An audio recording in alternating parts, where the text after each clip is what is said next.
keputusan disetujui atau tidak sebagai justice kolaborator itu tidak mudah. Kalau mau mengajukan itu siapapun boleh mengajukan. Siapapun boleh mengajukan ya. Siapapun boleh mengajukan. Kenapa saya katakan boleh mengajukan? Begini, nanti kan ada namanya proses assessment. Layak atau tidak dia, silakan diikuti itu asesmennya. Asesmen ya itu tata cara dari sana ya, tata cara dari LPSK itu. Kalau memang disetujui misalnya, disetujui, ya apa yang mau dibongkar ini? Apa yang mau dibongkar yang lebih besar dari ini apa? Karena tujuannya menjadi justice kolaborator adalah untuk membongkar membongkar yang lebih besar. Kalau nggak ada gimana? Kalau nggak ada gimana?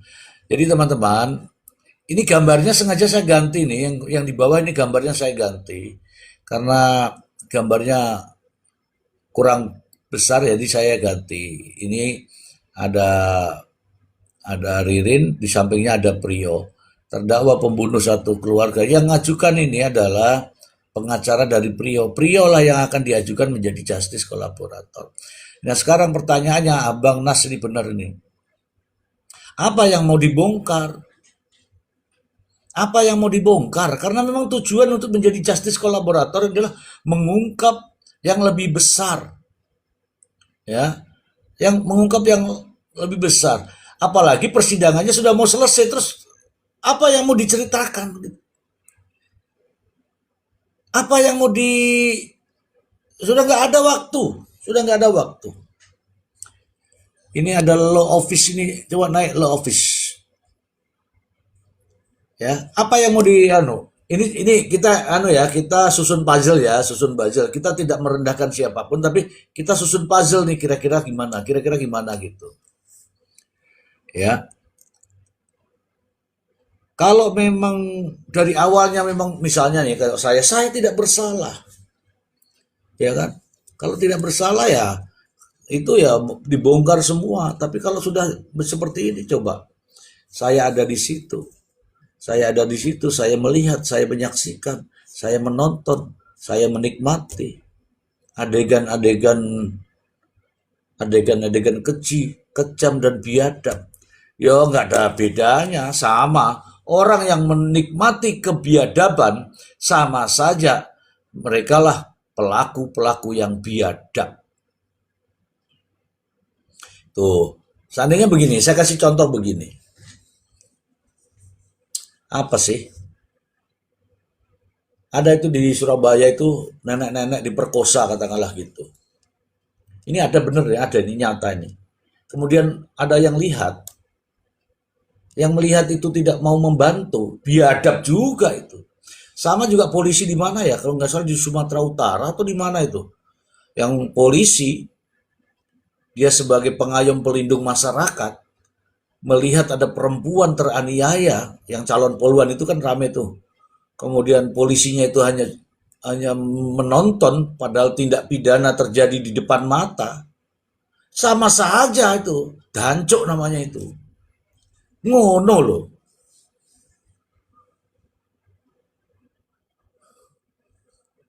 Ini nih Alif Lamim itu 7 orang nenek diperkosa. 3 diantaranya ketagihan, 4 langsung meninggal kejepit modiar kayak, ya kan? Ngono. Ono-ono itu ceritanya. Kayak sudah tak sampaikan ya tadi ya. Saya tak nyimak Mister G, saya sambil ngajarin anak belajar. Ya, ya, ya. Yang penting anak dulu lah ya. Bongkar apa? Bongkar apa? Ya nggak tahu ya apa yang dibongkar. Intinya begini ya teman-teman. Untuk menjadi JC itu tidak mudah. Pastilah ada yang akan. Contoh nih. Yang dibongkar contoh nih ya, contoh ya. Akan membongkar kredit berapa M tuh, Bu? Berapa M tuh yang di sana tuh? 24. akan membongkar 24M di mana-mana keberadaan 24M. Wah, itu mungkin. Tapi kalau akan Nah, itu saya setuju itu, Mister. ya, Ya oke. kan, pejabat-pejabat bank kan. Nah, itu bisa tuh wajar Ya, itu kalau terancam kalau pakai itu, Mister. Ya kan? iya, nggak bisa itu, nggak bisa. Apalagi sudah mau berakhir begini, tanggal 10 aja ini bulan ini bulan apa nih? Bulan Mei akhir ya. Besok itu sudah Juni, libur, kemudian Sabtu Minggu, tanggal 10 sudah tuntutan. GC-nya di mana? Oh, pasti nggak inilah, nggak sampai lah ya. Itu memang ada keinginan, siapapun punya keinginan, nggak ada masalah kok, saya nggak ada masalah. Tetapi disetujui atau tidak kita tidak tahu. Ini ada pitch tip, mau naik pitch siap. Bagaimana sih ngundangnya kamu nih? Nih, law office, lawyer Priyo suruh belajar lagi kuhab. Iya, saya nggak ketemu nih. Saya nggak ketemu nih. Jangan-jangan nanti kalau kalau GC-nya ditolak, dibikin baru lagi. Nih, ditolak ganti tulisan diterima gitu kan. Oke, selamat malam Pici. Halo. Halo, Apa kabar? kabar baik Di mana kau ini kah? di Australia. Australia. Yes, Oh, Melbourne, Melbourne. yep. Yang kemarin ya Melbourne ya. Oke. Ada pandangan apa Melbourne? Um, masa sorry, I'm not Indonesian. Bahasa Inggris juga nggak apa-apa. Nah, paling aku juga manggut-manggut doang.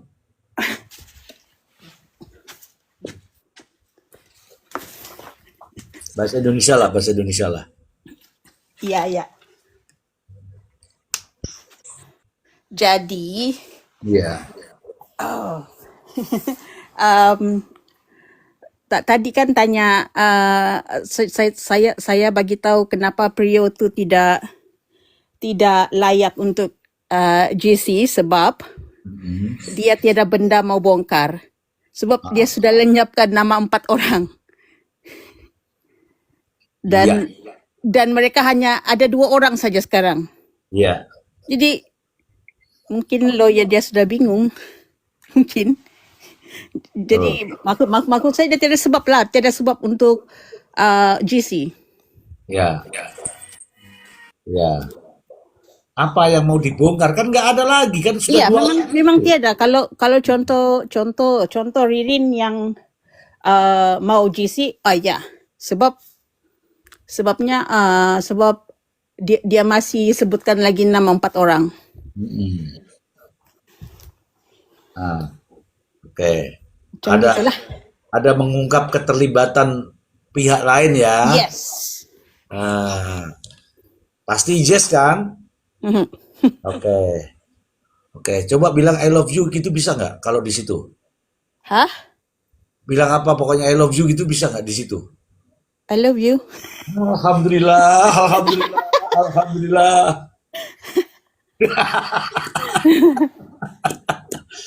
Tuh Jelita, itu Wah, baru mantap Mister Jelita. kesempatan dalam kesempitan ya.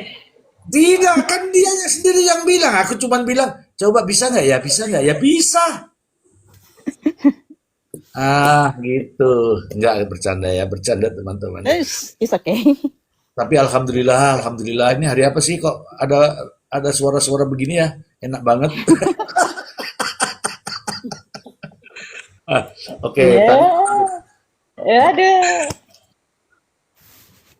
itu entertain namanya itu bagian daripada entertain. Kenapa? Apa maksudnya Jelita? Gitu apa? Itu entertain gitu. Pernah dulu. Prof, naik dulu Prof. Ini kalau ini bahasa Inggris nih saya agak berat tuh Prof. Ini dari Melbourne ini Prof. Jadi benar tadi ya Bu.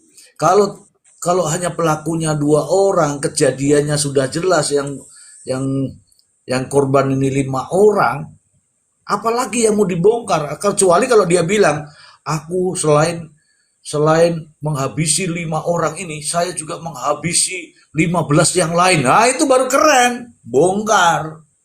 Kalau hanya itu aja mah sudah terungkap. Jadi tidak perlu di dijadikan GC pun sudah terungkap. Betul nggak kawan? Betul ya, Pici ya? Begitu ya maksudnya ya? Iya. Pici, Yes. betul kan begitu maksudnya kan? Yep. Iya betul. Pau naik dulu Pau. Waduh Abang Pau ini. Aku ngundang sebenarnya Bang Don juga, tapi Bang Don nggak tahu kenapa nih kalau hari Minggu dia libur itu. Oke, saya ucapkan selamat malam dulu untuk Prof. Emran. Selamat malam. Ada Bang R, selamat malam. Malam Mr. J, malam. Mr. J lanjut dulu Mr. J. Saya nyimak dulu ini sambil itu. Nyeduh Iya, kopi dulu. Bang iya. Er, kemana aja Bang Er? Iya ini baru matang ini Selamat air malam, panas. Bang Emran. Iya, Abang Daku yang ganteng. Malam, Selamat. Prof. Semuanya teman-temanku, selamat malam semuanya. Monggo Bang, kita gas Bang. Mumpung kurang Saya, rokok saya. ya. Ini temanya malam hari ini adalah seperti yang ada di atas kepala saya itu. Adanya pengajuan untuk menjadi justice kolaborator. Makanya kita bahas nih, apa nih syarat-syarat justice kolaborator? Layakkah Prio menjadi justice kolaborator? Gitu. Layak atau tidak? Layak atau tidak? Mari kita bicarakan di sini. Kenapa? Karena ini sudah di media. Boleh kan kalau sudah di media begini, kita juga membicarakan. Nah, teman-teman di bawah juga ini, ada berapa ratus ini, dia menyampaikan, tidak layak. Karena apa? Bukan itu tujuan justice kolaborator. Silakan Bang Pau.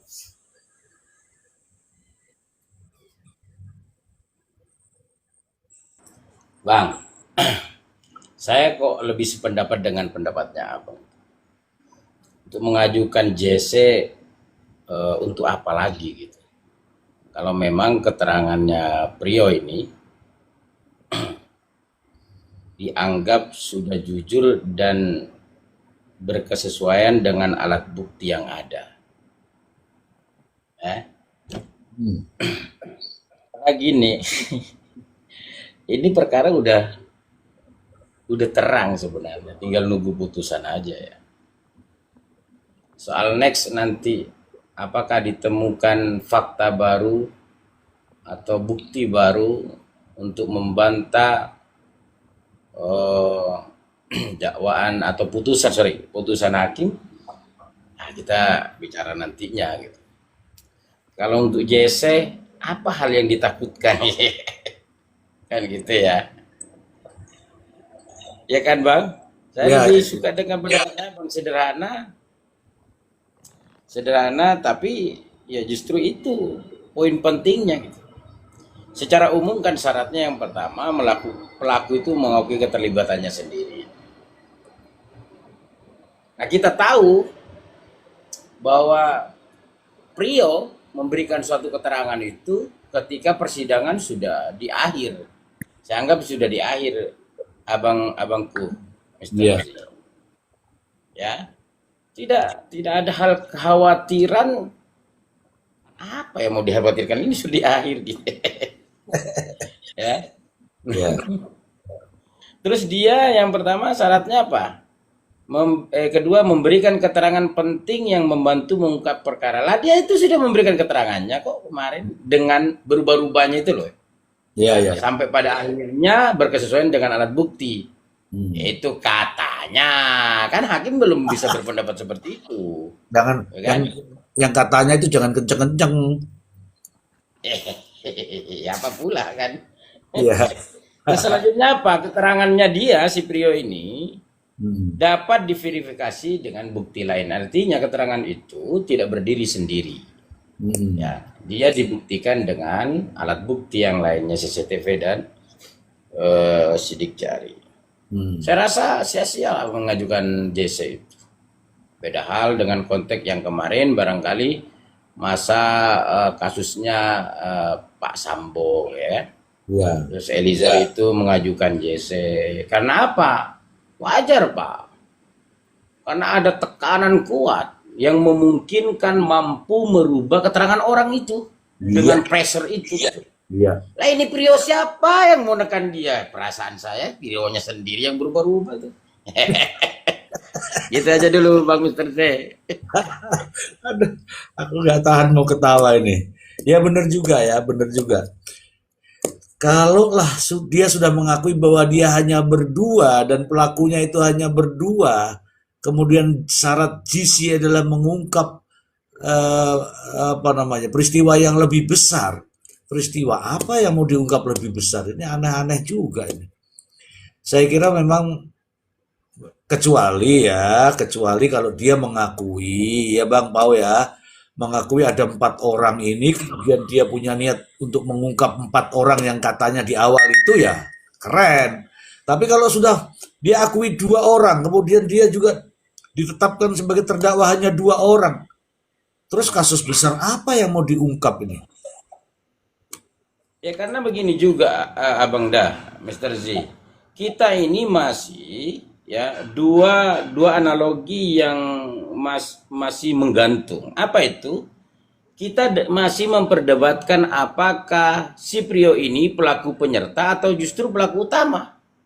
Kenapa demikian, Pak? Karena Ririn belum melakukan pembantahan apapun sampai sekarang atas pernyataan dan tuduhan itu. Betul nggak Bang Mister Z? Ya, belum. Ya kan? Belum. Boleh JC dengan satu syarat, jika diduga yang 4 atau 5 itu Mr. Z adalah orang kuat, contoh ya memungkinkan dia kalau memberikan keterangan itu kehendaknya akan tertunda, kehendak untuk memberikan keterangan atau kehilangan nyawanya nanti. Boleh pakai itu contoh. Ternyata 4 itu adalah polisi, TNI, punya power untuk menghambat kehendaknya gitu. Boleh JC, saya rasa itu nggak usah lah JC itu. Kita coba sekarang ya berbicara atau ya lebih lempeng aja ya, jangan dibikin masyarakat ini tambah ruwet. Soal perkara yang sederhana tapi dibikin ruwet. Sekarang ini begini, apakah benar pernyataan yang berubah-ubah dari Prio itu bisa dipertanggungjawabkan di hukum di depan persidangan, ya kan? Apakah benar pelaku utamanya adalah Ririn? Jangan-jangan pelaku utamanya adalah Prio. Apakah benar perilakunya Prio ya yang selama ini dianggap orang baik sesuai tidak dengan fakta apa yang dilakukan dia ketika adanya suatu pembunuhan? Itu lebih bagus itu untuk dibahas. Kalau JC mah janganlah. Capek. Ada Bang Prof, aku malu kalau bicara masalah hukum. Aku mau mendengar, mau belajar sebenarnya. Ada Bang Prof, saya mau cari ilmu sebenarnya. Ayo, Abang Dah, Abang Prof. Tenang dulu. Saya berikan apresiasi dulu. Teman-teman kalau ada mawar ya. Silakan langsung ke Bang Pau ya. Ini pendapatnya keren sekali, aku suka itu. Ini ada Bang R. Selamat malam Bang R.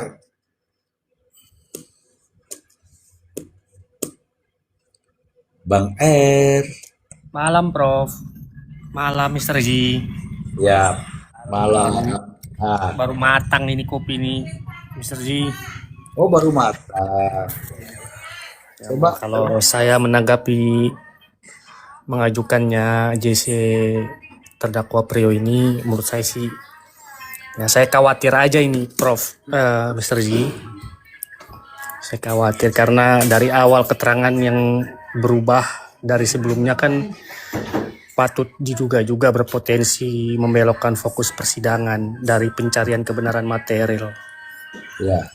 Karena itu kan setiap perubahan harus diuji berdasarkan fakta, bukti ilmiah, dan alat bukti yang terungkap di persidangan. Kan begitu, Ustaz. Nah, apabila terdapat perubahan keterangan yang signifikan, patut dipertanyakan juga apakah perubahan tersebut bertujuan untuk memperjelas fakta atau justru menggeser perhatian dari fakta-fakta yang belum terungkap. Kan gitu. Nah, harus ditemukan melalui pengujian alat bukti, bukan semata-mata berdasarkan hanya dari pengakuan saudara Prio aja. Kalau JC itu kan hak dari setiap terdakwa kan, karena sudah diatur oleh Undang-Undang Nomor 31 Tahun 2014 tentang perubahan atas Undang-Undang Nomor 13 Tahun 2026, SEMA Nomor 4 Tahun 2011, gitu kan, dengan peraturan bersama juga tahun 2011 kalau tidak salah ya Prof Emran, Ya, gitu kan. Mungkin sebagai pembuka itu aja dulu Prof. Mr. Z. baik, baik, baik. Keren sekali nih, keren sekali. Saya ingin bernarasi begini. Saya itu mendengarkan ya teman-teman, mohon maaf nih teman-teman, kita narasi boleh kan? Ini semua fakta ya. Aku tuh nggak mau kalau bicara tanpa fakta itu nggak mau. Ini bicaranya fakta nih. Begini, pada saat sebelum Tony menjadi pengacaranya, itu sebenarnya sudah terjadi duluan di sidang setelah jaksa membacakan dakwaan, kemudian para terdakwa melakukan perlawanan. Itu dibacakan oleh Priyo. Priyo mengatakan bahwa sebenarnya kami bukan pelakunya, yang melakukan adalah 4 nama disebutkan di situ, bla bla bla bla. Sebenarnya menarik bagi kita semua ini teman-teman. Tony belum ada di situ. Pengacara Tony itu belum ada di situ. Pengacara Tony masih di luar sono. Oke. Nah, begitu Tony pengen tahu ya. Karena pengen tahu, maka Tony bertanya kepada keduanya. Tapi direkam semua itu. Perekamannya ada, kata-katanya, kalimatnya semua ada. Anda mungkin tahu siapa yang paling dominan dalam rekaman tersebut. Tapi anehnya teman-teman, terakhir-terakhir ini kita melihat itu rekaman. Saya Priyo Setiawan. Apa itu Priyo, siapa namanya aku lupa. Saya akan jujur. Saya kemarin tidak jujur. Ini bahasa konyolnya ya, Kalau bahasa benernya saya nggak terlalu hafal. Intinya begini, saya kemarin diancam sama Ririn. Saya juga disuruh sama pengacara Tony. Lu Tony itu belum jadi pengacaranya waktu itu, sudah terjadi kok malah disuruh mengakuin atas nama Tony. Coba teman-teman, simak dulu baru sandingkan peristiwa itu. Makanya kalau kita ini berbicara, sandingkan dulu peristiwa-peristiwa itu. Tony itu belum jadi pengacaranya, Priyo itu sudah ngomong bahwa ada begini, ada begono, ada begini, ada begono. Tony, apa iya sih, kan begitu. Tony nggak habis pikir, langsung tanya kan, tapi direkam. Ya kan? Begitu direkam, dia nggak sadar mungkin kalau direkam. Terakhir kemarin tuh ada 2 video itu. Yang satu membaca, yang satu diwawancarai. Saya disuruh sama Tony. Itu ada itu. Ada nggak sih teman-teman? Ada nggak? Teman-teman jujur aja lah. Daripada nanti dikira saya gedabrus.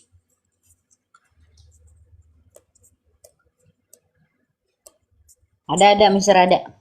Ada kan? Itu kan Tony yang disudutkan bahwa saya yang ngajarin adalah Tony. Kan begitu kan? Saya disuruh Tony untuk begini, untuk begono, untuk mengakui gitu. Padahal Tony waktu itu belum punya kapasitas, tidak memiliki kapasitas jadi pengacara. Di sidang itu sudah sampai kok. Bener nggak teman-teman? Nah, kalimat-kalimat itu jangan dilepaskan begitu saja teman-teman. Hitung 1 nih katanya, hitung 2 katanya. Nah, kalimat-kalimat semua ini kita rangkai teman-teman. Namanya menyusun puzzle. Dengan demikian maka, siapa sebenarnya? Dia ngomong sendiri atau dipaksa sama Tony?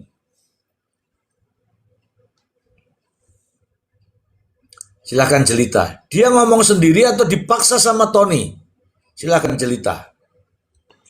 Ya kalau melihat susunannya dia itu kan sebelum Tony masuk, benar kata Mr. Z, sebelum Tony masuk dia udah bicara, lalu kemudian Tony datang itu tidak sendiri. Ya bukan saya belain, ya ini memang faktanya ya, seperti yang dibilang Tony. Tony datang ke lapas itu tidak sendiri, ditemani oleh wartawan dan beberapa orang lagi lah yang di situ. Artinya kan dia bawa saksi lah istilahnya, bawa saksi. Lalu kemudian tiba-tiba Priok merubah keterangannya itu dan kemudian dibilang disuruh Tony. Ya untungnya Pak Tony itu masih punya rekamannya yang artinya dia bisa mematahkan daripada keterangan Priok kan, yang di situ jelas sekali kalau kita mendengar dari rekaman itu bahwa Priok itu menjabarkan dengan cukup amat sangat detail. Maka saya percaya kalau Tony itu seolah-olah berada di kejadian itu ketika dia menjelaskan semua kronologinya. Ya kan, saya salut sama Bang Tony itu, sama Pak Tony itu. Dia bisa menyampaikan apa kronologi yang dia dengar dari Priok itu dengan gamblang sehingga orang lain yang mendengarnya itu ya bisa masuklah ke ceritanya itu. Itu saya salut sama Pak Tony. Lalu kemudian kalau mau dibilang kalau itu disuruh Tony, tapi ya kita jangan tutup mata lah soal itu. Bukan membela Tony ya, ini fakta yang kita lihat. Jangan tutup mata soal itu. Karena Priok itu mengaku sebelum Tony masuk di situ. Sebelum Tony masuk. Lalu dikuatkanlah oleh Tony ketika Tony datang ke lapas pun Tony masih belum jadi pengacaranya apa gimana ya, saya lupa juga yang bagian itu. Lalu kemudian Priok menjelaskan semuanya, bahkan apa yang tidak dijelaskan oleh Ririn itu dijelaskan oleh Priok. Pertanyaan yang diajukan kepada Ririn itu yang jawab Priok. Kita dengar sama-sama dengar itu. Sama-sama dengar. Artinya dengan detail di situ. Dengan pertanyaan-pertanyaan Tony itu ada yang salah pun Priok membenarkan, maksudnya mengkoreksi. Bahkan ada satu momen ini misteri yang saya tangkap dari pengakuan Priok di dalam rekaman tersebut.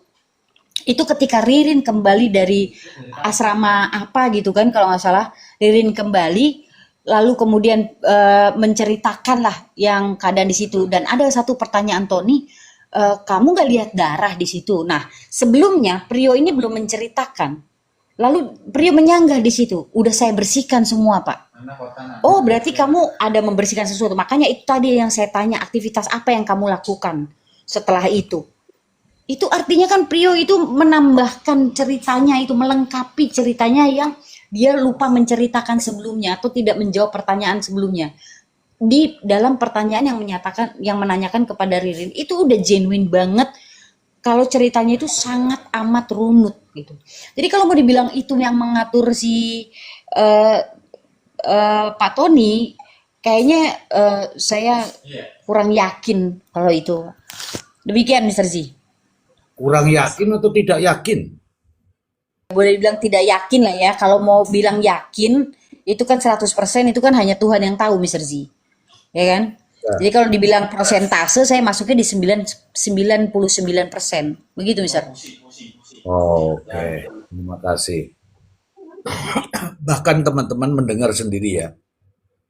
Ada di situ. Apa yang dijanjikan oleh Tony? Tony menjanjikan saya untuk keringanan hukuman. Itu diucapkan itu. Nah sekarang di sini di atas kepala saya ini justru mengajukan untuk justice kolaborator. Sebenarnya tuh yang menjanjikan tuh siapa ini? Oke. Saya tidak tahu ini. Prof, selamat malam Prof. Saya sudah ngecaprak nih Prof. Teman-teman, kita sambut Prof. Imran ya. Silakan Prof. Ya malam istri gue, malam semua tulis hari pagi Ya. ini sih, ya. Iya jadi itu misteri apa namanya? Soal apa tuh? Soal justice kolaborator itu ya? Ya, Justice kolaborator, artinya justice kolaborator ini baru diajukan per hari ini apa kapan? Artinya terakhir diajuin kapan tuh dia? Oh kemarin ya, kemarin ya. Iya sih, ini udah last minute ya. Di last step begini kan, jadi gimana gitu. Sementara sesi persidangan sedikit itu kan info, sebenarnya Mister. punya. Kalau yang saya dengar dari kemarin itu ada percakapan dari konten, pokoknya ada percakapan yang saya dengar Selasa ini baru menyiapkan berkas-berkasnya gitu, Mister. oh belum. Belum, itu kan katanya Jumat. Tapi Jumat ketika ada yang nelpon itu dibilang katanya Selasa baru mau menyerahkan berkas atau menyiapkan berkas. Pokoknya itulah, bawa ke Jakarta. Itu, Mister. Oke, oke, oke. Yes, iya, Prof. Baik. Artinya sudah atau belum pun nggak ada masalah. Silakan, Prof. Apa itu lanjutannya tadi? Ah, jadi sebenarnya kalau kita komparasikan dengan case-nya tadi benar sih, saya setuju sih sama pembicara-pembicara semuanya. Apa namanya, Bang Pau ya, mungkin Bang Pau penjelasannya sederhana banget, jadi mungkin lebih mudah diterima ya. Logikanya menjadi sederhana sebenarnya. Kalau misalkan kita pakai logikanya Bang Pau nih, kalau logika normatifnya kan mungkin sudah dijelaskan sama Bang R ya. Bang R, itu sih sebenarnya. Cuman begini Mr. G, sebenarnya saya mau jelaskan dua hal soal beginian nih. Ya. Kalau GC itu kan sebenarnya begini, sebenarnya setuju sebenarnya. Apa motivasinya GC itu kemudian didorong per hari ini? Kalau misalkan memang kemudian pelakunya cuma dua. Coba kita pakai logikanya Bang Pau nih. Berarti kan nggak ada yang diungkapkan. Bahwa peradilan ini kemudian dibikin kacau ya karena memang keterangan mereka kan. Ririn yang dengan surat itu kan kemudian dia membantah seluruh dakwaan itu. Membantah. Itu yang kemudian artinya menjadi koreksi terhadap integritas dari dakwaan itu sendiri. Itu satu. Yang kedua, lalu kaitannya kalau misalkan GC itu mau didorong, apa yang mau diungkap kira-kira? Apa yang mau diungkap? Konsekuensinya ketika kalau GC itu didorong, berarti kan harus ada, artinya dia harus mengungkap paling tidak itu intelektual dadernya yang belum ada pada daftar dakwaan. Terdakwa yang artinya tersangka yang belum masuk pada daftar dakwaan. Berarti konsekuensinya ketika dia menyampaikan itu, berarti blunder. Blundernya itu apa? Dia membenarkan apa yang sudah, artinya dia membenarkan alibinya si Ririn. Itu. Yang kedua begini, Mr. G. Apa ya? Sebenarnya GC ini kan sebenarnya sebelumnya itu kalau kita baca di Undang-Undang Nomor 8 1981 itu memang belum ada dulu. KUHP lama itu belum ada. Oh ya. Tapi KUHP baru ini sebenarnya dia mengatur kaitannya juga dengan GC. Ya. GC itu secara normatif itu diatur di pasal 22, itu kaitannya pada tahap penyidikan. Jadi sebenarnya GC itu dia melekat pada saksi mahkota sebenarnya. Saksi mahkota. Dia melekat pada saksi mahkota. Ketika nanti artinya penyidik itu menetapkan seseorang menjadi GC, lalu kemudian pada level level itu sudah terjadi P21, itu belum terjadi P21, itu terjadi negosiasi itu. Terjadi negosiasi. Negosiasi antara apa? Antara si tersangka, JPU, dan penyidik. Itu kaitannya dengan konsekuensi penjatuhan pidananya. Itu sebenarnya. Jadi harusnya PH yang sebelumnya itu mendampingi si para terdakwa ini pada level penyidikan sebelumnya, harusnya dia udah sampai ke sana, Mr. G. Ya. Harusnya kan? Ya. Itu. Tapi kalau hari ini mau didorong, berarti kan ya kita perlu mempertanyakan lagi nih kemampuan dari itu nanti kalau kita ngomong terlalu jauh kan, gak enak ya. Gak enak.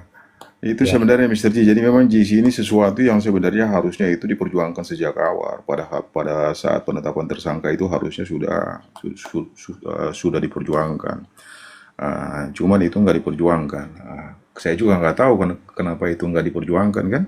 Perjuangkan. Artinya apa? Artinya bahwa PH sebelumnya itu sudah 100% percaya dengan apa yang disampaikan oleh tersangka. Makanya kemudian dia mengikuti itu skenario dari BAP itu. Itu sebenarnya Mr. G. Itu sih Mr. G. Nanti biar ini saya lanjutin. Oke, Bang Pau, silakan Bang Pau. Ya, saya sepakat dengan Prof ya, dengan teman-teman semua. Agak menggelitik bagi saya gitu ya. Sebagai praktisi hukum juga, saya seorang advokat, Prof, sama ya. Alasan resmi pengajuan JC kalau saya baca ya dari pihaknya Prio ya kan, bahwa Prio ini dianggap membantu mengungkapkan peran Ririn dan membuka fakta perkara secara utuh, kan begitu? Alasan JC-nya. Tetapi kita coba melihat dari perkembangan persidangan yang sudah diberikan. Mari kita urut ya, Ya, bahwa Priyo sudah menyatakan pelaku utamanya adalah Ririn. Itu ya, pertama tuh. Yang kedua, Priyo juga ya sudah mencabut cerita bahwa ada Aman Yani, Hardi, Yoga, dan Joko. Sekaligus mencabut kuasanya Pak Tony RM, ya kan? Yang keempat, ketiga ya, CCTV sudah diputar di persidangan. Ini dalam prosesnya. Nah, yang selanjutnya ada penyidik dan tim Inavis ya sudah diperiksa di persidangan. Keterangan soal Palu yang dibilang bahwa ada di sungai lalu ada di apa ya, Comberan itu kan, ah, ya sebagai barang bukti dan kronologi versi Priyo juga sudah disampaikan. Maka logika saya dan mungkin banyak orang wajar muncul beberapa pertanyaan. Yang pertama, fakta baru apa lagi yang masih tersisa untuk diungkap oleh Priyo? Kalau memang pelakunya Ririn, yang memukul Ririn, otaknya bahkan leadernya adalah Ririn. ya. Lalu pelaku apa yang tersisa untuk diungkap lagi gitu loh. Ada Ini masa sisi, mau berubah lagi orang ini gitu loh, Mr. Z. Dia berubah lagi.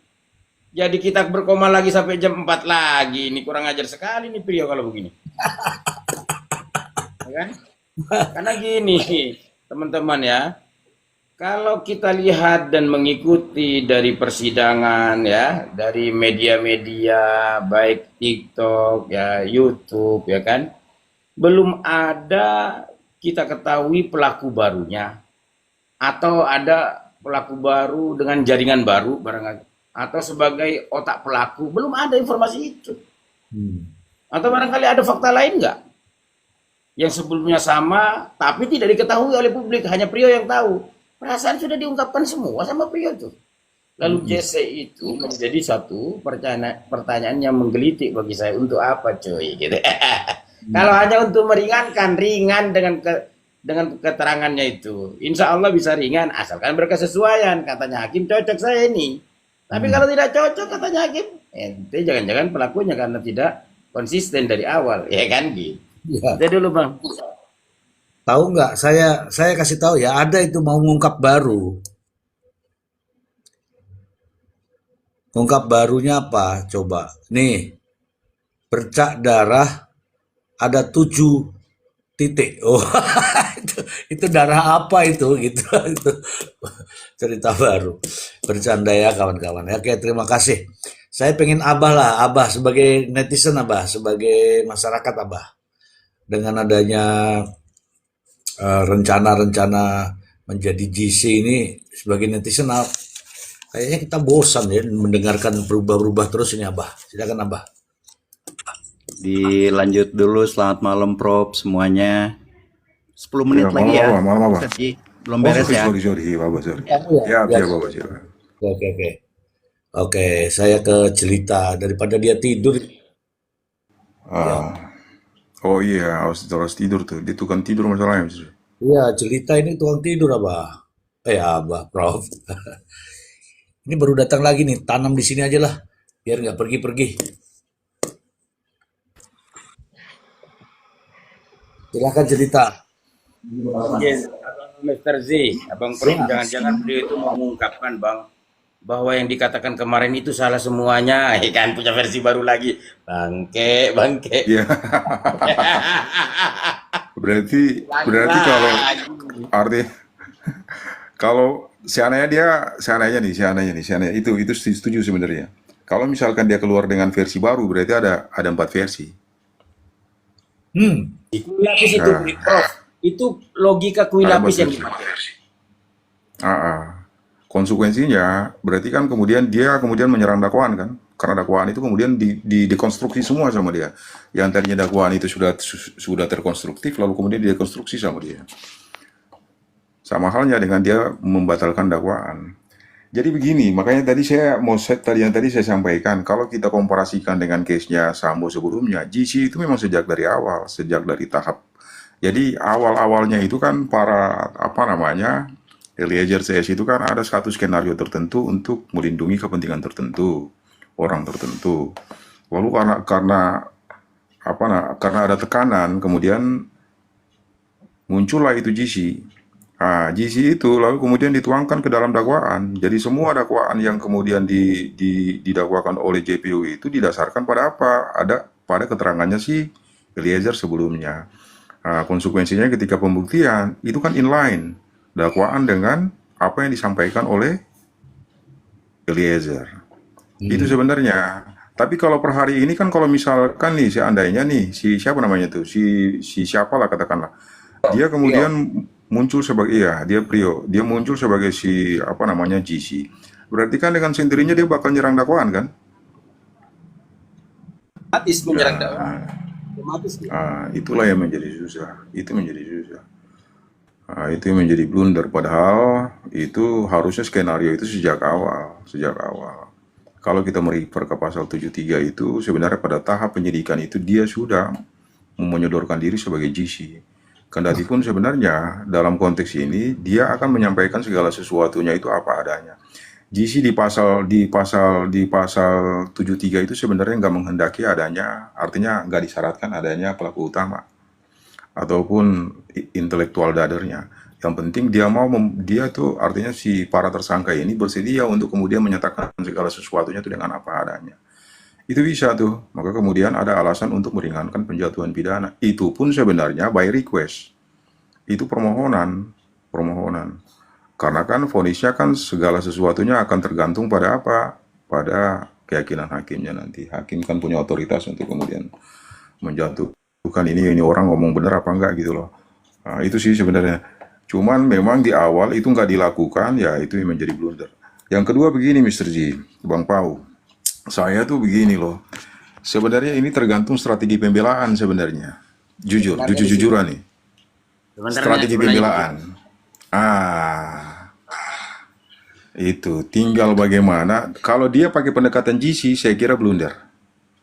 Padahal ada instrumen lain yang bisa digunakan, tapi kan nggak mungkin kita ngomong di sini kan.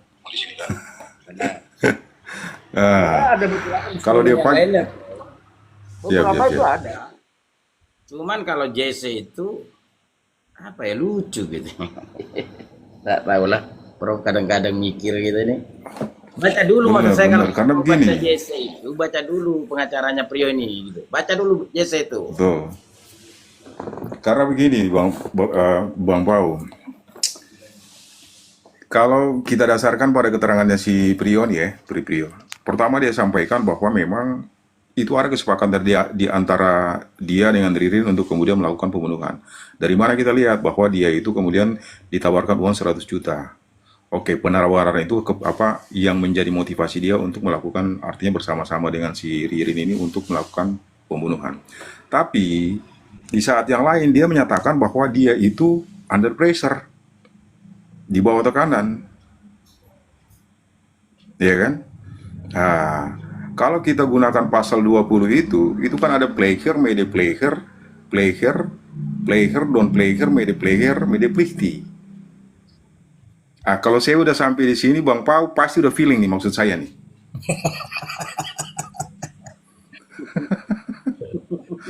Orang-orang itu didakwa dengan apa? Karena dia secara bersama-sama berarti dia mede player. Ya. Memang itu. Media player nih. Dia didakwa secara bersama-sama berarti media player. Padahal tuh kan ada player, don't player. Don't player. Nah, itu. Coba dia pertimbangkan don't player. Karena kan dia bilang dia under pressure. Tapi kalau under pressure Itu pun sebenarnya rada agak bingung saya sama Priyo under pressure itu. Tadi malam itu berdebat soal under pressure itu, Prof. Gimana dia itu under pressure-nya melakukan dengan sadar loh, tanpa ada ya, tekanan. artinya begini loh Bang. Artinya kalau misalkan pengacara ini pengen konsisten untuk kemudian dia melakukan pembelaan terhadap kliennya, berarti dia harus punya dalil yang jelas ya. Kendati pun nanti ukuran orang tertekan itu sejauh mana itu urusan lain lah. Tapi dia harus mampu membuktikan bahwa memang klien saya ini sebenarnya under pressure, maka ketika dijuntokan dengan pasal ini salah, harusnya dijuntokan dengan yang ini, gitu loh. Kamu gitu kan? Ya. Karena mungkin Mr. Ju udah batasin saya, siap. Lanjut Mr. C. Oke, Bang Pau, saya kasih nih Bang Pau. Apa yang dibahas semalam tentang under pressure, Bang Pau? Ya itu yang dikatakan bahwa Ririn adalah Prio itu polos.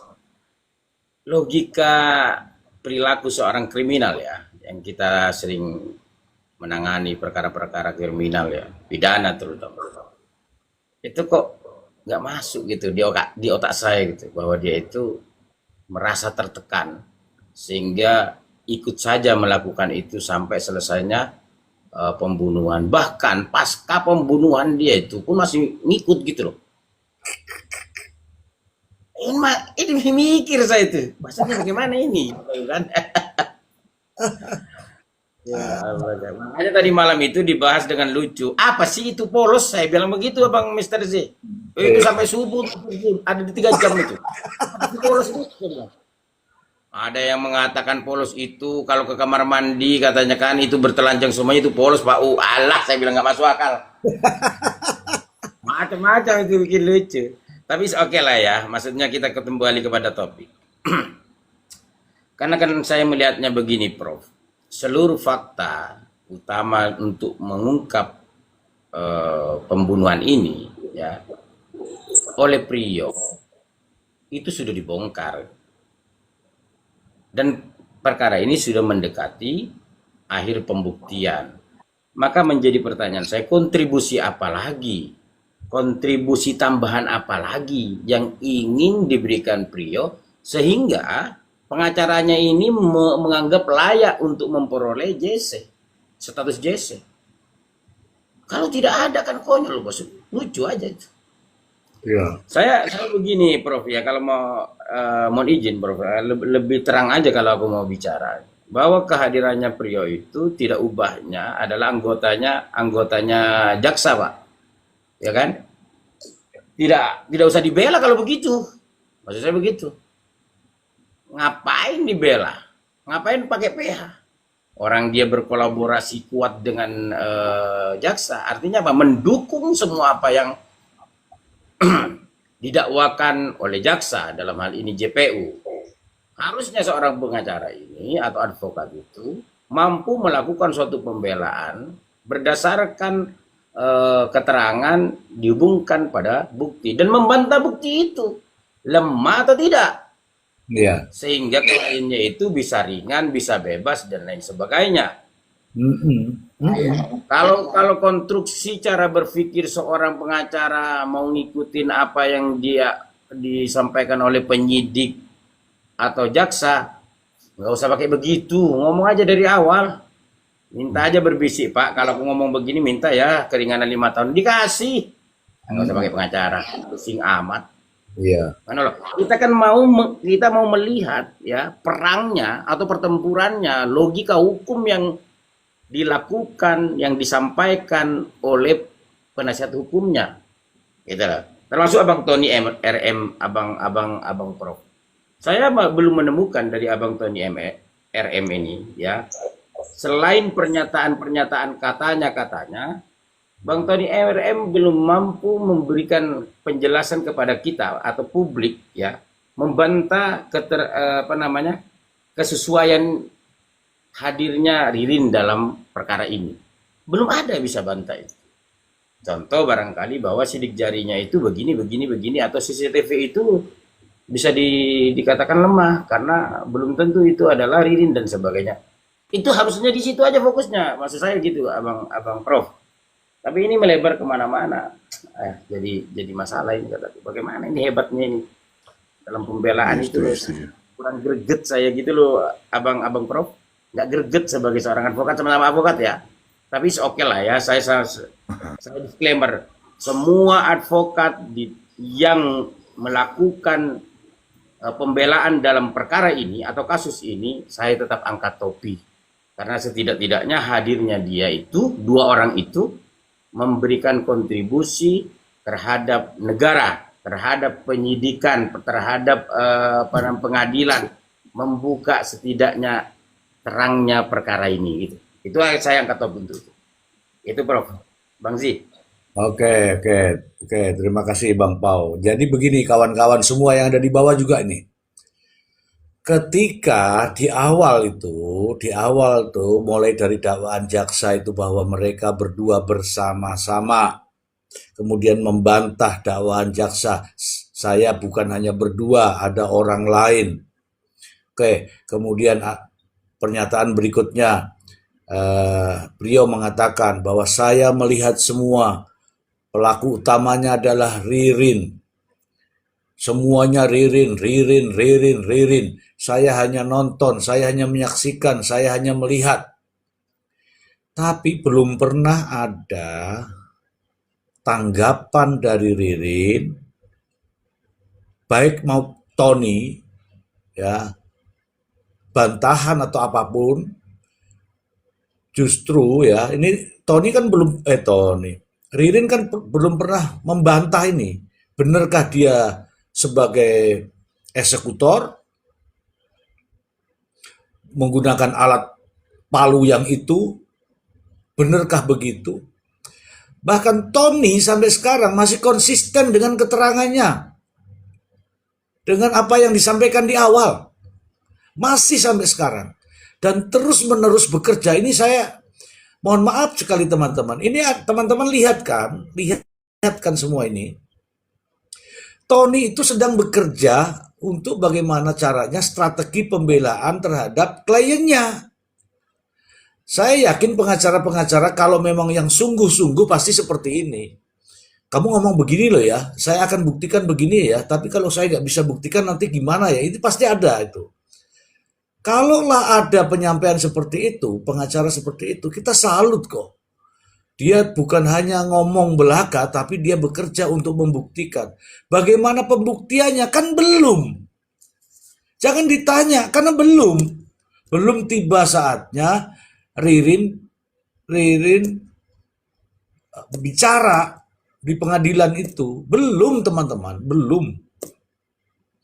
Nah, bagaimana ketika nanti apa yang disampaikan Priyo, kemudian Ririn juga nanti di pengadilan akan bicara. Misalnya, mohon maaf nih, misalnya, bukan saya.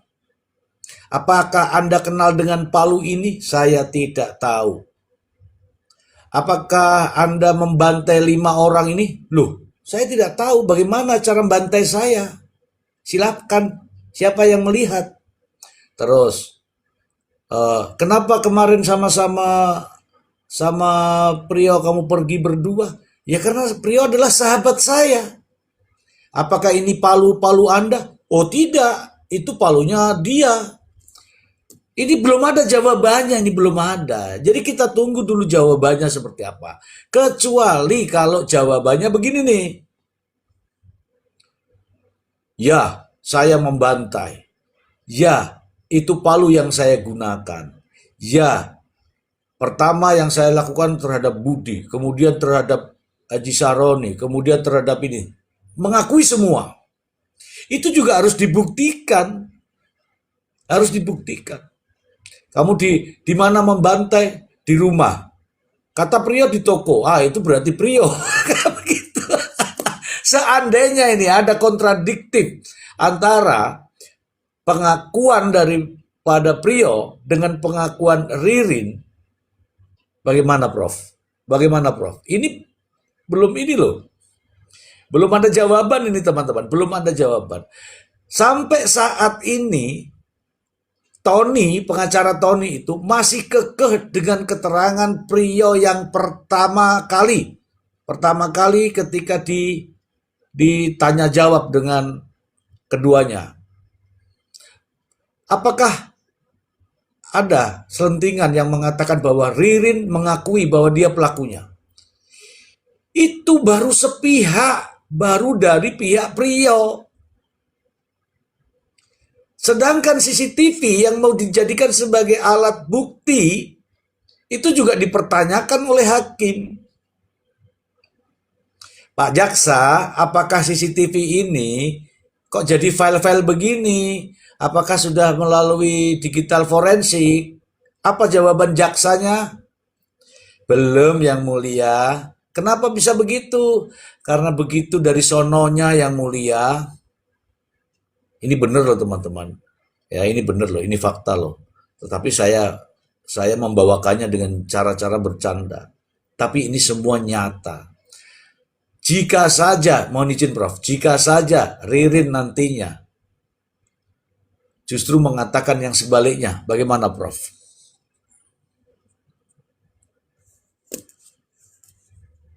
Iya, nah itulah yang menjadi problematik itu Mistri sih. Jadi masing-masing berdiri sendiri kan pada akhirnya kan dakwaan berdiri sendiri, nggak diperkuat dengan keterangan salah apa namanya si Prio karena udah dibantah sebelumnya kan. Dan terakhir juga kan kemudian kalaupun dia membenarkan sebagian tapi dia menolak sebagian. Yang ketiganya itu kalau misalkan si Ririn kemudian menyatakan hal yang berbeda pula. Nah, soalnya kan begini, Mr. Ji, memang sebenarnya saya setuju sih yang biasa di apa namanya bolak-balik dibilang sama Kavia itu. Ini sebenarnya case yang mudah harusnya untuk dibuktikan, tapi karena memang semua dibasiskan pada testimoni, ya konsekuensinya begini. Orang gampang berubah kan, apalagi dalam konteks yang namanya self defense. Dia akan berusaha untuk kemudian menghindari dakwaan nih. Itu pasti. Itu pasti. Maka dia akan bekerja keras, dia akan berpikir sekuat mungkin untuk kemudian dia membantah seluruh apapun yang kemudian disampaikan di dakwaan itu. Nah, itu yang menjadi problematik. Akibatnya sekarang ini kan ada 3 keterangan yang berbeda-beda. Satu keterangan versi dakwaan, yang kedua keterangan yang versinya si Prio, yang ketiga itu versinya si Ririn. Kalau nanti kemudian Ririn itu memberikan keterangan yang sah, yang kemudian signifikan berbeda pula dengan si Prio, ini kan jadi sulit untuk kemudian kira-kira yang mana yang secara material itu adalah benar. Iya. Ya, karena syarat material pada pasal 75 itu dia harus menghendaki yang namanya perbuatan itu harus dirumuskan secara detail dan jelas. Perbuatan apa? Orang-orang ini siapa melakukan apa begitu loh. Itu syaratnya. Konsekuensinya ketika dakwaan itu kemudian diserang sama kedua orang ini, ya dakwaan kan kemudian artinya integritas dakwaan kan melemah dengan sendirinya kan. Karena kita nggak punya alat bukti lain lagi. Alat bukti yang kemudian coba dihadirkan oleh JPU kemarin contohnya, itu juga alat bukti yang sifatnya tainted evidence. Karena dia nggak objektif. Karena dia nggak tunduk pada pasal 6 Undang-Undang ITE itu, cara memperoleh alat bukti. Apalagi kaitannya dengan bukti ITE. Bukti ITE ini juga rapuh sebenarnya, gampang di-crop, gampang dirubah, dan sebagainya. Maka ada tata cara untuk memperoleh alat bukti itu. Untuk apa? Untuk memastikan adanya originalitas dari alat bukti. Jadi di VR itu ketika diambil, yaitu kita bolak-balik lagi ngomong seperti ini kan. Diambil harus dilakukan dulu tuh ada berita acara pembungkusannya. Ketika disita ya, disita. Lalu ketika ditampilnya pun, ketika ditampilkan di apa namanya, pada tahap sesi pembuktian, ya pada tahap sesi pembuktian, itu juga harus secara utuh. Secara utuh. Kalau misalkan ada PH yang kemudian katakanlah nih kayak Bang Tony lah, dia beranggapan bahwa saya berkeberatan tuh dengan adanya CCTV yang sudah di-cloning ini. Berarti bisa kemudian merujuk pada yang aslinya. Cek ini yang paling mudah itu pada case-nya Jessica itu loh. Ya kan? Di VR asli itu hilang. Itu yang menjadi perdebatan. Makanya kalaupun waktu itu ada gerakan-gerakan yang tangan dan sebagainya, menurut analisa ahli, itu gerakan yang sudah terdistorsi, sudah direkayasa. Hakim kan nggak punya, hakim itu begini, hakim itu kemudian nggak punya parameter untuk kemudian menentukan bahwa yang kira-kira yang asli yang mana, yang ini, nggak. Karena hakim itu ahli hukum, bukan ahli IT, maka hakim itu hanya tunduk pada apa? Ketika itu semua syarat sudah terpenuhi, oke cukup. Hakim cuma membaca hukumnya, kalau yang begini-begini dia nggak bisa. Konsekuensinya itu apa? Dia hanya merujuk pada pasal 6 nantinya. Rujukan dia itu pasal 6. Pasal 6. Karena alat bukti disebut alat bukti yang sah apabila alat bukti itu sudah, artinya alat bukti, katakanlah alat bukti elektronik ya, alat bukti elektronik. Itu dia sudah memenuhi kualifikasi syarat sebagaimana sudah ditentukan di pasal 6 itu. Itu sebenarnya makanya saya sebenarnya sih kita nggak ngelihat bahwa memang ada alat bukti yang bersifat direct, nggak ada alat bukti langsung yang kemudian bisa untuk apa namanya cukup signifikan untuk menunjuk pada adanya dakwaan itu sebenarnya. Itu Karena memang begini, Mr. Ji, yang paling aneh itu kemarin CCTV itu sendiri pun belum dilakukan observasi oleh ahli. Mm-mm. Kan harus ada berita acaranya ya, Bang Pau ya. Nah, Benar. lah bagaimana orang kemudian bisa memastikan bahwa itu asli apa palsu? Ya kan? Artinya sudah dilakukan dulu gelar perkara, lalu kemudian hasil gelar perkara itu dituangkan dalam bentuk alat bukti surat. Ahli yang tadinya memeriksa pun akan dimintakan keterangannya. Untuk apa? Untuk memenuhi 2 kualifikasi alat bukti tadi. Nah, itu. Cuman ketika diambil yang satu, lalu kemudian nggak ada utuhnya, tiba-tiba besok ada keterangan yang berubah dari si Priyo, tiba-tiba muncul CCTV, lokusnya juga berbeda juga.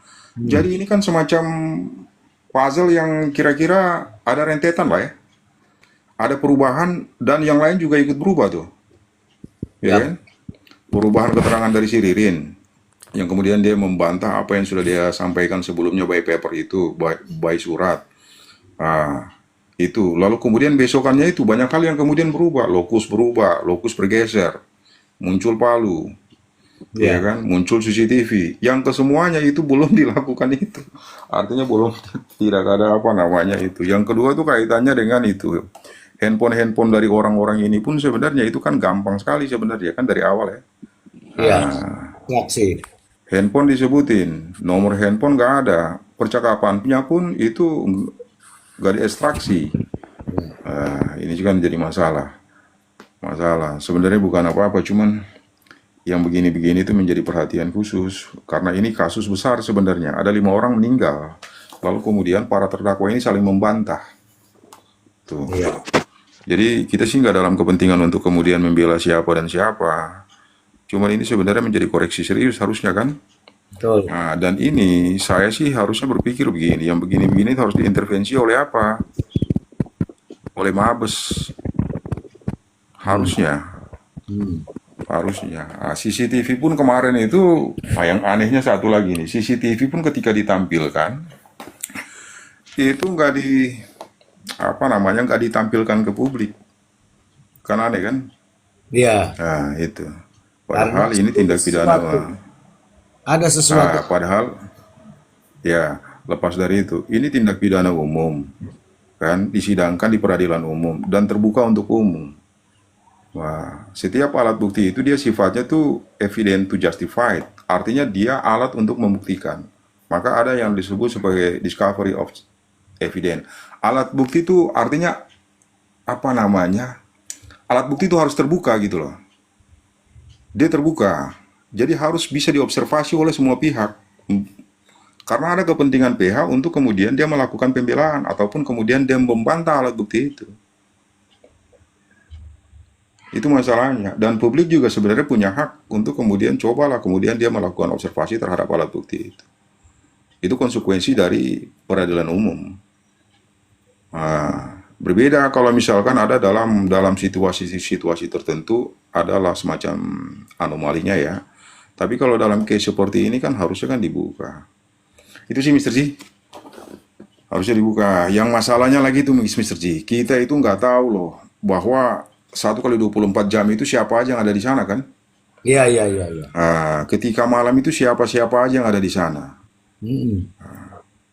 Cuman kalau diambil hanya 2 momen itu, berarti kan harus kalau hanya ditujukan pada 2 momen itu, 1 momen ketika siapa yang masuk tuh pertama kali. Nah, 1 momen lagi itu pada saat orang-orang itu mengambil mayat tuh, mengambil mayat. Berarti kan momen-momen yang lain ini kita nggak tahu siapa sebenarnya yang masuk ke sana. Karena ada terkesan dibatasin kan, dibatasin. Itu pertama. Yang kedua, apa iya CCTV ini, iya nggak sih CCTV ini dari DVR yang satu? Iya. Nah, itu juga menjadi pertanyaan. Publik kemudian bertanya-tanya kan? Itu sebenarnya sih banyak hal yang memang ini sih. Oke, itu Mr. Ji, mungkin nanti ditambahkan sama Bang Pao sama yang lainnya tuh. Baik. Kavia tuh udah nunjukin apaan tuh Kavia? Jelita, apa itu kok ada begituan tuh? Silakan dibaca tuh, jelaskan supaya enak lah. Dijelaskan tuh kata-kata. Loh, kamu tahajud? Ngaji, Mister, ngaji. Mau tidur kan ada Al-Muluk dulu, Mister. Oh iya. Coba Ya, dijelaskan jadi apa gini. maksud dan Ini tujuannya. nih dari FB. Ini dari FB ya. Dari FB yang ditulis oleh langsung Pak Ruslandi ya. Dia bilang semua klien saya, Pak Dudu, Mas Irfan atau Awek, tetehnya Prio, Prio BS beserta adik-adik kandung Pak Ahmad Yani dalam rangkaian kasus Pauman menuju pengungkapan hilangnya Pak Aman Yanu, salah tulis ya, Pak Aman Yani, sehat-sehat ya semua. Artinya Dudu, Awe, Dudu, Irfan atau Awe dan adiknya Prio itu udah jadi di bawah pembelaannya dia, gitu, Mister. Ini kapan ditayangkan? Ini baru 1 hari yang lalu, Mister. Oke. Kemarin Ini kayaknya. iya, oke. Sekarang saya tanya, apa dari tampilnya ini ya, ini kan kayaknya kan Polres Indramayu tuh gimana maksudnya tuh? Di atas tuh. Grupnya itu kayaknya. Grup. Iya, itu dari grup Polres Indramayu. Dia kayaknya salah satu anggotanya, Mister. Oh, ngono toh. Oke, oke. Sekarang kemarin teman-teman dengarkan narasi saya ya. Kalau salah silahkan ditegur. Kemarin pengacara Tony menyampaikan dalam YouTube-nya bahwa dia ada di Cikarang, ngobrol begini, oke kan? Kemudian hari ini baru kita baca nih, padahal kemarin ditayangkan nih. Nih, saya melihat kok ada perseteruan justru antara mereka berdua nih. Bukannya ngurusin kasus, tapi kok malah antara apa ya? Ini penglihatan saya ya, antara Tony begini, baru Ruslandi begini, itu penilaian. Harusnya mereka tuh dua-dua punya niat untuk mengungkap kasus ini yang sebenar-benarnya. Kerjasama lah kalau perlu, jangan apapun itu kan terdakwa juga yang dibela itu.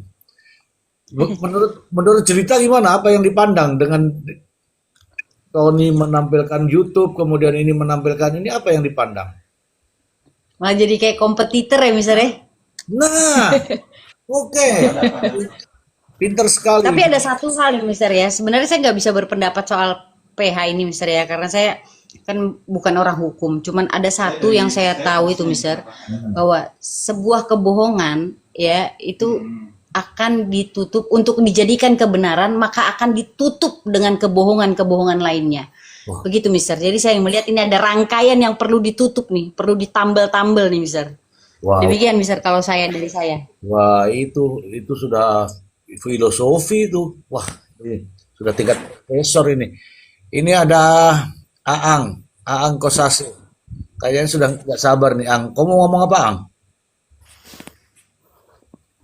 Ang? Oh, 1, 2, 3, Ang. Oh, berarti nggak cocok ya, Ang. Oke. Oke, kalau begitu dari Bang Pau, bagaimana nih Bang Pau? Tayang media begini, sekarang dibalas dengan media begitu. Apa ini yang terjadi Bang Pau? Itu kemarin saya menyampaikan di satu Komal itu yang sangat menyedihkan bagi saya sebagai seorang advokat, sama-sama rekan sejawat saya gitu.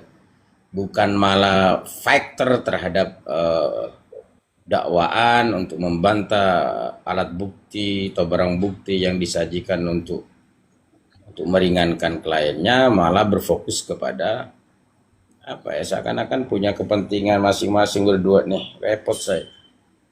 Ya malu sebenarnya saya itu Bang Zi, kalau kita mau bicara sederhananya gitu ya kan. Ya, betul. Saya malu.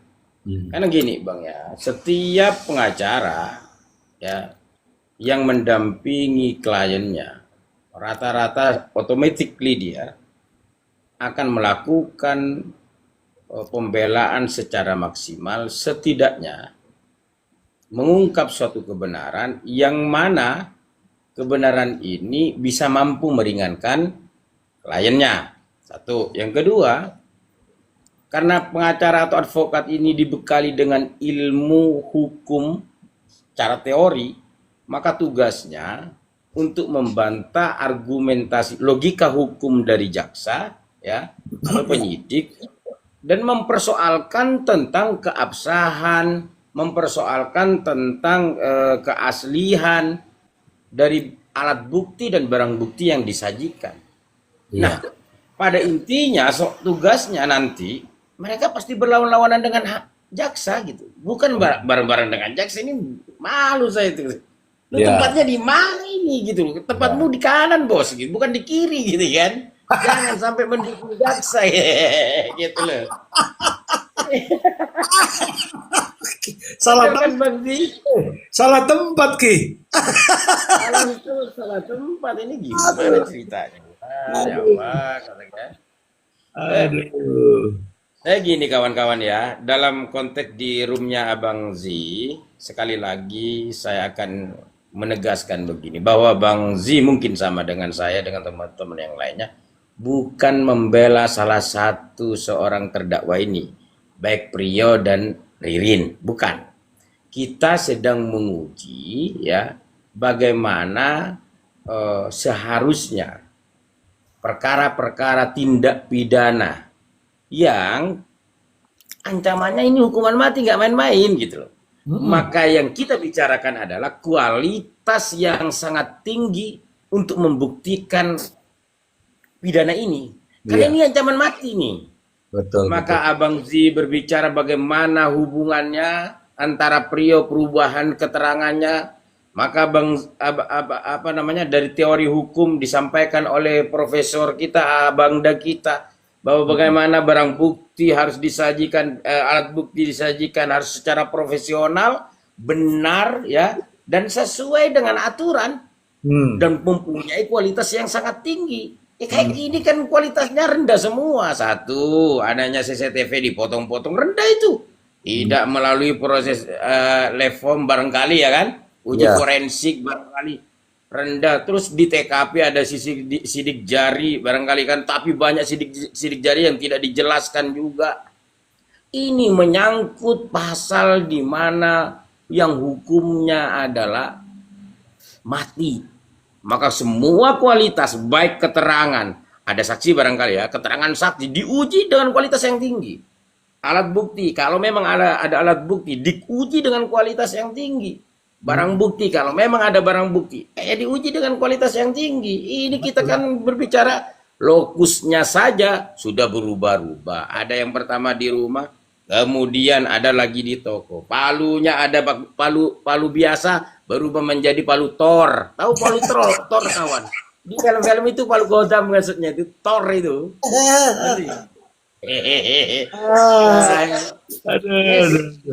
Kayak gini, ini tetap kita akan perdebatkan. Yang kita takutkan bukan persoalan 5 korban. Ini 5 korban kita yes semuanya, karena ini pembunuhan keji ya kawan ya. Kita sepakat semua untuk melakukan dan mengawal ini supaya mendapatkan keadilan korban dan keluarganya. Itu kita harus disclaimer itu. Tapi hal yang ingin kita sampaikan gini loh.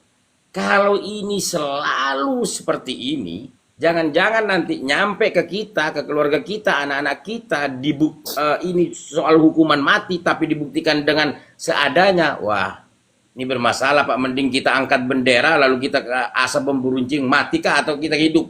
Begitu aja, nggak usah pengadilan. Begitu. Itu aja Pak kawan. Gas. Oke, oke. Terima kasih. Izinkan saya bernarasi terlebih dahulu ya, kawan-kawan ya. Apa yang disampaikan Bang Paudi tidak ada salahnya sedikit pun. Nggak ada. Nggak ada. Semua benar. Begini, saya mau berada pada dua posisi. Ya, berada pada dua posisi. Katakanlah posisi dari jaksa penuntut umum. Apa tugas pokoknya jaksa penuntut umum? Sudah ada kelihatan semua. Membuat dakwaan. Kemudian membuktikan dakwaan itu, kemudian mengajukan tuntutan. Itu tugas jaksa. tugas jaksa. Nah, apa yang terjadi sekarang ini? Sekarang ini sudah dibacakan itu dakwaannya, proses pembuktiannya. Kalau kurang pembuktiannya dari jaksa, justru itu dimanfaatkan oleh pengacaranya harusnya. Dengan narasi-narasi hukum, ini namanya celah-celah hukum. Nah, ini yang saya lihat ini justru ditunjukkan. Kamu nggak ada palu ya?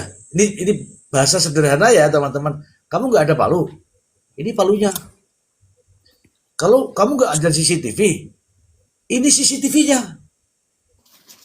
Kamu nggak ada TKP baru, ini loh TKP baru. Itu sederhananya seperti itu. Padahal itu celah sebagai seorang pengacara. Oh, kita akan balas ini apa fakta persidangannya seperti ini. Akan balas ini.